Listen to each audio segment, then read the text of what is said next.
الحمد للہ رب العالمین، الصلاۃ والسلام علی رسولہ النبی الکریم وعلی آلہ واصحابہ اجمعین۔ الحمد للہ الذی ہدانا لہذا وما كنا لنہتدی لولا ان ہدانا اللہ۔ رب اشرح لی صدری ویسر لی امری واحلل عقدۃ من لسانی یفقہوا قولی۔ اچھا، وہ آپ نے اس کا کوئی پروف ہونا چاہیے پیمنٹ کا، تاکہ ہم ان کو دکھا سکیں۔ آج جیسا کہ دیکھ رہے ہیں، ہمارا ٹاپک ہے نبی کریم صلی اللہ علیہ وسلم کا مشن، آپ کی دایانہ تڑپ، اور اس حوالے سے ہماری کیا ذمہ داریاں ہیں۔ یہ بہت اہم مضمون ہے، بڑی توجہ سے سمجھیے، اور بات کلیئر نہ ہو تو ضرور سوال کیجیے۔ اچھا،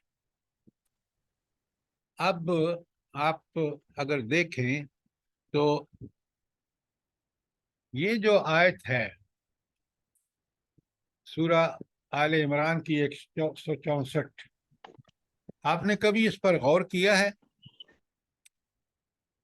اس کے آیات اسی مضمون کے بارے میں 3 اور آیات ہیں، وہ لکھ لیجیے آپ، تاکہ آپ کو جب اب میں کھولوں گا تو پھر آپ کو بات سمجھ آئے گی۔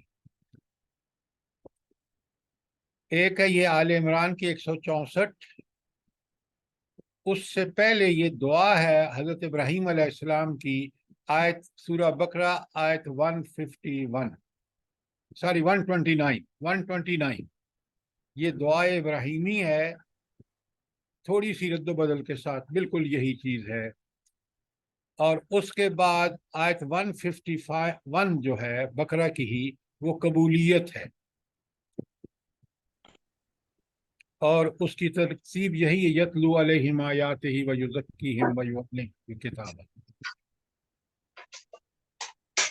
اور اس کے بعد یہی مضمون بیان ہوا ہے سورہ جمعہ کی آیت نمبر 2 میں۔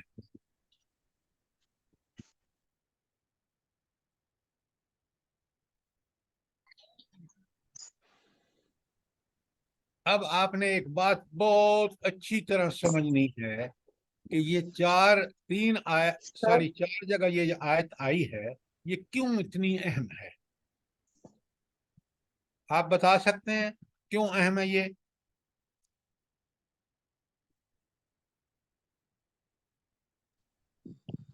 سر اس میں اللہ تعالیٰ نے نبی پاک صلی اللہ علیہ وسلم کی ذمہ داریاں اور ان کے منصب جو ہے انہیں ملا ہے وہ بتایا ہے۔ بس اتنی سی بات ہے؟ سر یہ 3 باتیں بلکہ 4 باتیں جو ہیں یہی بیس ہیں اسلام کی، دین کی، تو انہی کے اوپر چل کر تو ہم اپنے آپ کو جو ہے وہ اس قابل بنا سکتے ہیں کہ ہم اسلام کے علمبردار بنیں۔ ان میں سب سے اہم بات کیا ہے؟ سر دائی کی ذمہ داریاں، سر ان چاروں میں سب سے اہم کیا بات ہے؟ کتاب کا علم، اس قرآن کا علم۔ سر تزکیہ۔ سر وَيُعَلِّمُهُمُ الْكِتَابَ۔ اچھا، آپ بڑے غور سے سنیے، دیکھیں نا، اتنی آپ سب سمجھ رہے ہیں کہ یہ بہت ہی اہم آیات ہیں چاروں کی چاروں، اور آل عمران آپ کے سامنے ہے۔ رب العالمین فرما رہے ہیں لَقَدْ مَنَّ اللَّهُ عَلَى الْمُؤْمِنِينَ۔ پہلے الفاظ پہ غور کیا کریں، قرآن یہی تو تلاوت آیات کا مقصد یہی ہے۔ لَقَدْ مَنَّ اللَّهُ، اللہ نے مومنوں پر بڑا احسان فرمایا۔ کس کا احسان ہے یہ؟ اللہ تعالیٰ کا، اور اللہ کا احسان آپ کو پتہ ہے عظیم انسان ہے۔ تو کیا احسان ہے؟ پہلا، اذ بعث فیہم رسول من انفسہم، خود انہی میں سے ایک رسول بھیجا، کیونکہ اولین مخاطب قریش مکہ ہے، تو اللہ ان کو بتا رہا ہے، پھر ساری امت کو بتا رہا ہے کہ یہ جو بعثت رسول ہے یہ سب سے بڑا اللہ کا احسان ہے۔ یہ کیوں سب سے بڑا احسان ہے؟ اس لیے کہ اس رسول کی بعثت سے ہمیں پتہ چلا کہ دنیا اور آخرت میں اللہ تعالیٰ کی رحمتوں کا مستحق کیسے بنا جا سکتا ہے۔ تو دنیا اور آخرت کی بھلائی کا تعلق اس نبی کی بعثت کے بعد ہمیں معلوم ہوا۔ اب آئیے 4 ذمہ داریاں نیچے لکھی ہوئی ہیں، 1 2 3 4، بڑے غور سے سنیے۔ یتلو علیہم آیات ہی، پہلی جو ذمہ داری ہے نبی کریم صلی اللہ علیہ وسلم کی وہ تلاوت آیات ہے۔ دوسری ہے وَيُزَكِّيهِمْ، اور ان کا تزکیہ کرتا ہے۔ یہ تزکیہ کیا ہے بلا؟ جلدی سے بتائیں شارٹ۔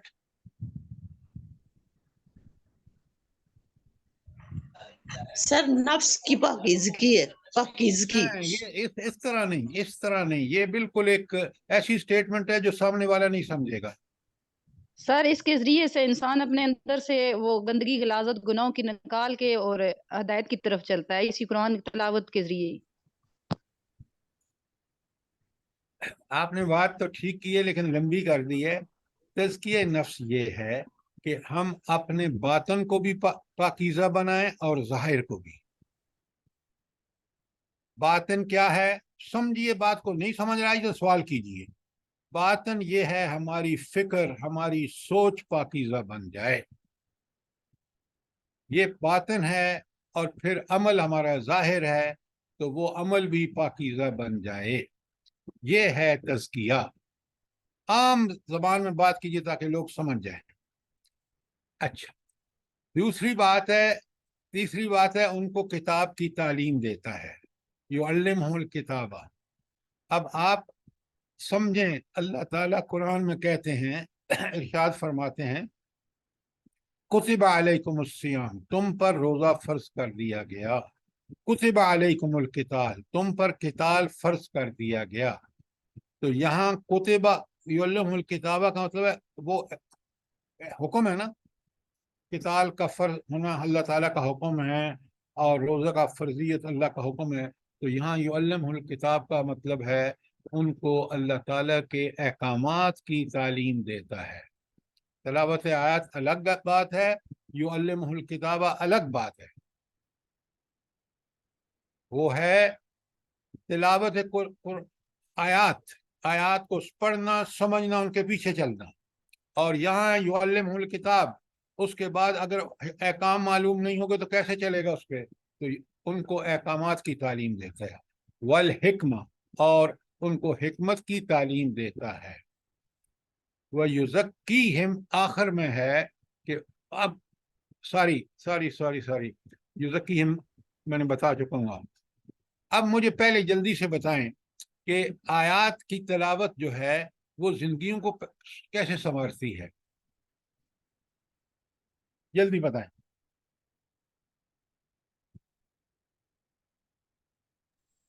سر جب سمجھ کے پڑھیں گے اور اس پر عمل کریں گے تو، جب سمجھ نہیں آئے گی صرف تلاوت جس طرح ہم سمجھتے ہیں اس طرح، تو کچھ بھی وہ فرق نہیں پڑے گا۔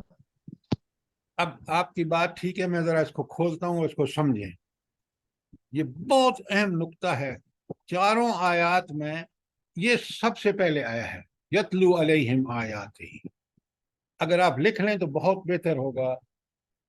اصل میں تلاوت آیات سے ہی ہمارا فکری یا باطنی تزکیہ ہوتا ہے۔ کیوں؟ جب تلاوت آیت کی کرتے ہیں تو ہمارا عقیدہ توحید پختہ ہوتا ہے کہ اللہ کی معرفت ہوتی ہے، ہمیں اللہ تعالیٰ کے عظیم مرتبے اور حیثیت کے وہ خالق، مالک، رازق، حاکم ہے، اس کا پوری طرح فہم ہمیں حاصل ہوتا ہے تلاوت آیات سے۔ نمبر 1۔ نمبر 2، آخرت کا یقین بھی تلاوت آیات سے پیدا ہوتا ہے، اور یہ عمل کی سب سے کہ آخرت کا یقین ہوگا تو عمل ٹھیک ہوگا۔ آج ہمارے اعمال اس لیے ٹھیک نہیں ہیں، ہمیں آخرت کا یقین نہیں ہے۔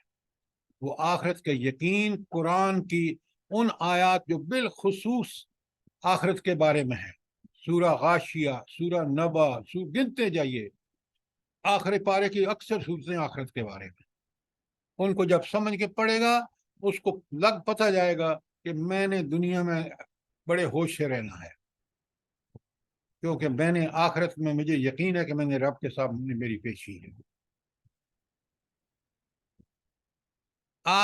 جب یہ ہم سمجھتے ہیں تلاوت آیت سے آیات کو، اس وقت ہمیں ہمارے اندر بڑی حرکت پیدا ہوتی ہے، موٹیویشن، اور ہمارے اندر بڑی طاقت پیدا ہوتی ہے عمل کرنے کی، فوراً عمل کریں۔ یہ کس کا؟ یہ صرف صحیح تلاوت آیات ہے، سمجھ کے پڑھنا۔ یہ لوگ جو کہتے ہیں نا کہ قرآن کو بغیر سمجھے پڑھو، بڑا ظلم کرتے ہیں، وہ اللہ کے اس قرآن کا مقصد ہی نہیں سمجھے۔ دیکھیں نا تلاوت آیات کتنی قرآن میں 4 دفعہ سب سے پہلے نمبر پر آیا ہے۔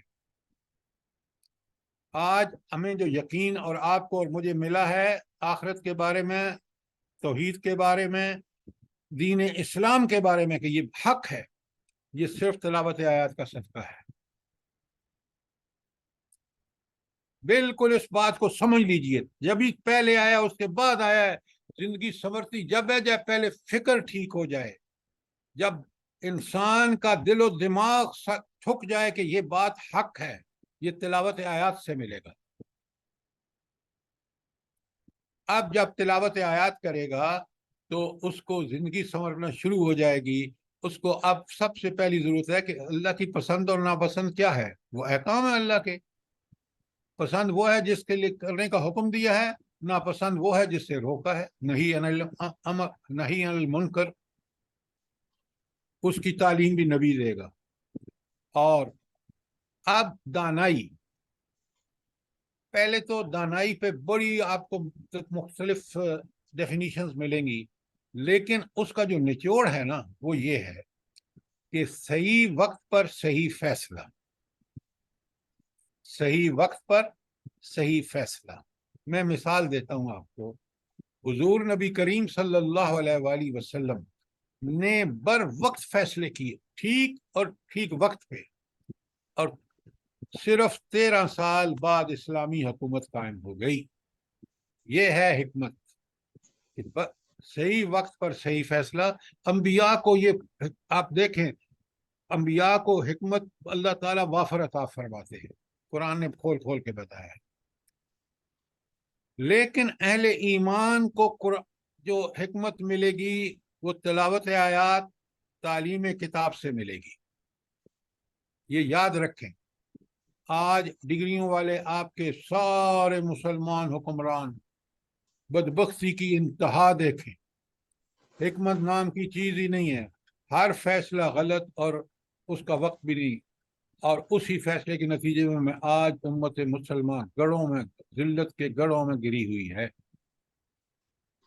یہ حکمت قرآن و سنت سے ملتی ہے۔ حضرت عمر جیسا آدمی کہتا ہے مجھے تو اونٹ بھی چرانے نہیں آتے تھے۔ قرآن اور اس کے بعد دیکھیں طرز حکمرانی، دیکھیں حکمت، دیکھیں۔ لہذا یہ اپنے ذہنوں سے نکال دیجئے۔ آج کے بچے جب انگلش میڈیم میں پڑھ کے نکلتے ہیں نا، اس میں وہ فٹافٹ امریکہ بھاگ جاتے ہیں، ماں باپ کی پرواہ بھی نہیں، وہ بوڑھے یہاں سڑ رہے ہوتے ہیں۔ اس لیے اگر اس کے بارے میں کوئی سوال ہو تو ضرور کریں، کیونکہ ورنہ تشریح میں بہت وقت لگے گا۔ یہ 4 سر جی ایک آیتیں۔ سوال۔ جی فرمائیں۔ جی سر، یہ جو آپ نے بتائی یتلو علیہم آیاتی، تو سر یہ سوال ہے کہ یہ جو غیر مسلم پھر یہ کتاب یتلو علیہم بھی کرتے ہیں نا، مطلب وہ جو پڑھتے ہیں، سوری یتلو کا کے لفظ میں آتا ہے، تو پھر وہ اس کو پڑھ کے جو کنورٹ ہو جاتے ہیں، تو وہ بس صرف اس کو اسی طرح سمجھتے ہیں الفاظ کے لحاظ سے؟ نہیں، پھر سوال کریں دوبارہ۔ سر جی یہ جو یتلو آیا نا پہلا والا، تو جی میں یہ کہہ رہا ہوں یہ جو غیر مسلم ہوتے ہیں تو یہ صرف پہلے والا ان کا وہ ہے نا کہ وہ پہلی والی بات یتلو کے اس میں کہ یہ پڑھ کر تو پھر وہ کنورٹ ہوتے ہیں اسلام میں؟ یہ آپ کا اکثر سوال ہوتا ہے۔ بہت اچھا ہے۔ آج آپ جتنے لوگ مسلمان ہوئے ہیں ان کی اصلاحی فکری ہے، انہیں قرآن پڑھ کر آیات کی سمجھ کر ان کو سمجھ آ گیا کہ یہ بات قرآن کی برحق ہے، ایبسولوٹ ٹروتھ ہے، اس میں لا ریب فیہ، شک کی کوئی بات نہیں ہے۔ انہیں تلاوت آیات سے سب سے پہلے انہوں نے اس بات کا یقین کیا۔ اور شاباش، سوال کیجئے تاکہ بات آپ کو سمجھ آ جائے۔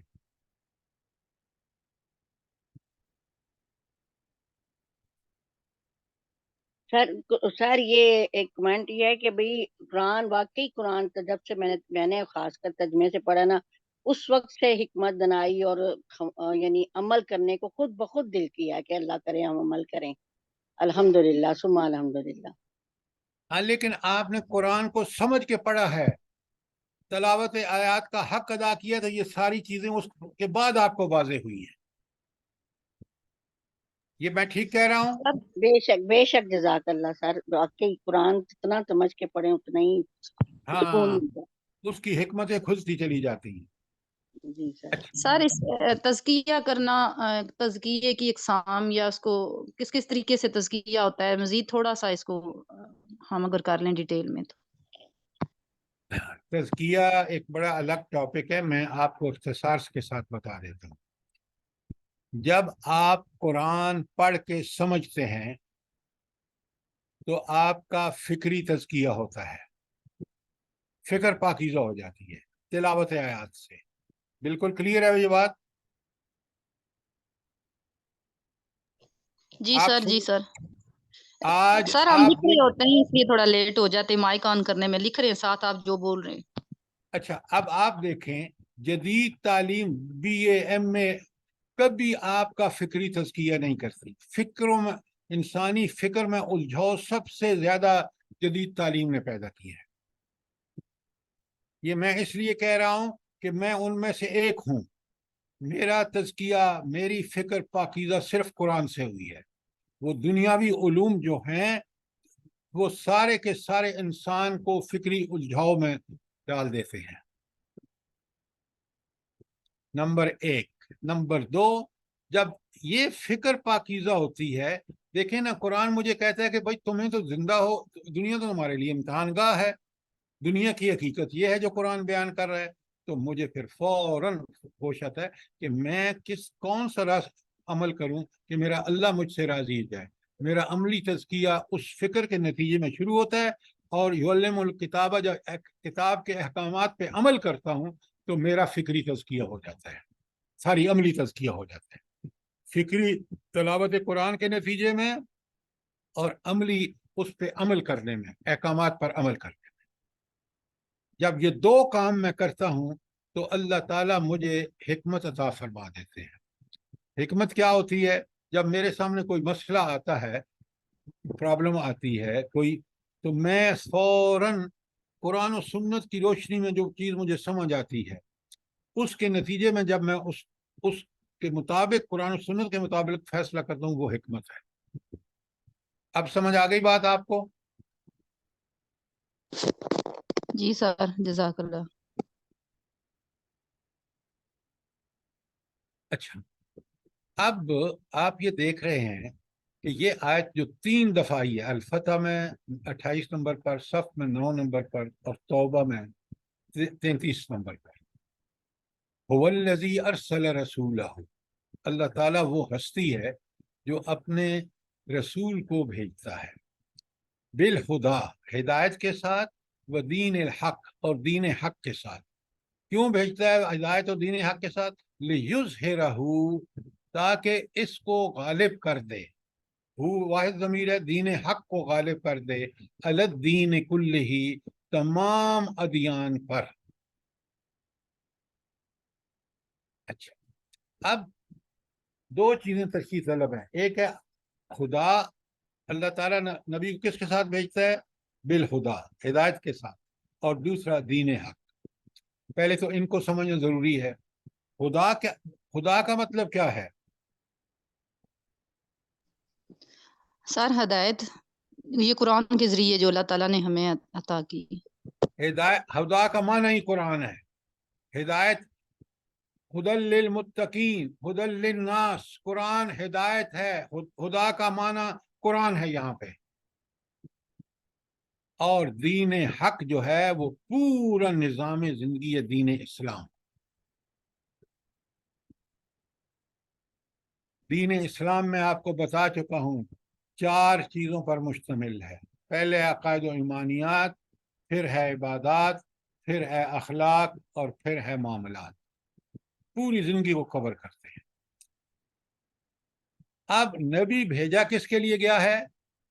قرآن دے کر تاکہ اس قرآن کے ذریعے لوگوں کو ہدایت اور وہ دین جو 4 چیزوں پر مشتمل ہے جو اسی قرآن و سنت سے ڈرائیو ہوگا اس کے مطابق زندگی گزارے مومن، اور اس کو غالب کر دے نبی صلی اللہ علیہ وسلم پہلے درجے پر، کہ اسی دین کو سارے دین، عیسائیت، ہندوازم، بت پرستی اور وہ جو ہے ہر ایک پہ غالب کر کے صرف قرآن و سنت کا بول بالا۔ یہ ہے نبی کریم صلی اللہ علیہ وسلم کی بعثت کا مقصد۔ تو اس میں ہمارے لیے کیا؟ اچھا، سب سے پہلے تو نبی کریم صلی اللہ علیہ وسلم کے لیے، کیونکہ یہ چیز ان کو عطا فرمائی اللہ نے، اسی کے لیے دنیا میں بھیجا ہے۔ اب ہم دیکھتے ہیں کہ ان کو کتنی لگن اور تڑپ تھی کہ یہ دین غالب ہو جائے، کیونکہ یہ ان کا مقصد ہے نبی کریم صلی اللہ علیہ وسلم کی بعثت کا، کہ وہ غلبہ دین جو ہے اس کو یقینی بنائے۔ اب جب نبی کریم صلی اللہ علیہ وآلہ وسلم دنیا میں نہیں ہیں تو یہ ذمہ داری کس کی ہے؟ ہم سب کی ہے کہ غلبہ دین حق کا قیام، اس کو تو ہم بھول چکے ہیں، اور چھوٹے چھوٹے مسئلے، اور وہ بھی امت کو پھاڑنے کے لیے ہم نے مسلک بنا لیے۔ ہم نے کہا کہ پتہ نہیں، آپ دیکھیں بحثیں، آپ میڈیا پہ بحثیں دیکھیں کہ عید میلاد النبی کے بارے میں، اور چھوٹے چھوٹے مسئلے جو نبی کریم صلی اللہ علیہ وسلم نے کبھی زندگی میں ان کو توجہ ہی نہیں دی، اور ہم بھول گئے کہ ہم دنیا میں جب تک یہ دین قائم نہیں ہوگا دنیا کو امن اور سکون نہیں مل سکتا۔ اپنے ملک میں دیکھ لیے، ہم نے دین کو قائم نہیں کیا، آج آپ دیکھ لیں کس حال میں ہے۔ کاش جس مقصد کے لیے ملک حاصل کیا گیا تھا اگر اس کو قائم کر دیا جاتا، خدا کی قسم یہ دین دنیا بھی زندگی کو بالکل ایسا بنا دیتا ہے کہ پرسکون۔ آپ 1.5 سال ہوا ہے، ابھی تو دشمنوں نے یلغار کر رکھی ہے افغانستان پر، لیکن دین نافذ ہے، تو دیکھیں کیا وہاں فیض و برکات ہے۔ آپ بے شک لیٹسٹ فگرز کمپیئر کر لیں۔ خود ورلڈ بینک نے کہا ہے کہ یہ اکانومی جو ہے یہ دنیا کی سب سے گروئنگ اکانومی ہے۔ تو سود سے پاک نظام جو انسانیت کو، اس کی معاشی زندگی کو اجیرن نہیں بنا دیتا، جیسے آج خود یورپ، امریکہ اور وہ سارے ملک جو سودی نظام پہ چل رہے ہیں وہ تڑپ رہے ہیں، آپ کے سامنے ہے۔ یہ ہے دین حق، کہ جس کے قیام کے بعد انسان اپنے سے زیادہ توجہ دیتا ہے دوسرے انسانوں پر، اس کو حقوق العباد حد درجے پورے کرنے کی طرف پیدا ہوتی ہے، اور جب وہ یہ کرتا ہے تو معاشرہ رشک جنت بن جاتا ہے۔ اس رب نے کمال کر دی، اس نے فرمایا میں اپنے حقوق جو میرے بندے پر ہیں، اس نے اگر گڑبڑ تھوڑی بہت کی تو شاید میں معاف کر دوں، لیکن میں حقوق العباد معاف نہیں کروں گا۔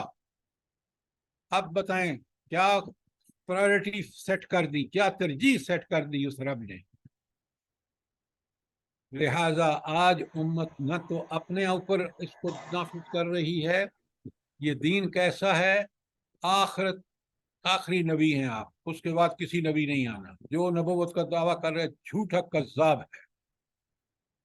اس لیے کہ نبی کی ضرورت ہوتی ہے دین، اور دین کامل کر دی۔ الیوم اکملت لکم دینکم، آج میں نے آپ کا، یعنی نبی کریم صلی اللہ علیہ وسلم کی بعثت کے بعد دین کامل، کوئی اس میں کمی نہیں ہے۔ واتممت علیکم نعمتی، اور میں نے اپنی نعمت تم پر تمام کر دی۔ وَرَضِيتُ لَكُمُ الْإِسْلَامَ دِينًا، اور میں نے تمہارے لیے دین اسلام کو پسند کر لیا ہے۔ اب جو اس دین اسلام پہ ہوگا، جو اس دین کے مطابق زندگی گزارے گا، اس پر میری رحمتیں دنیا میں اور آخرت میں جنت۔ لہذا ہم وہ خوش قسمت قوم ہیں، ملت ہیں، جس کو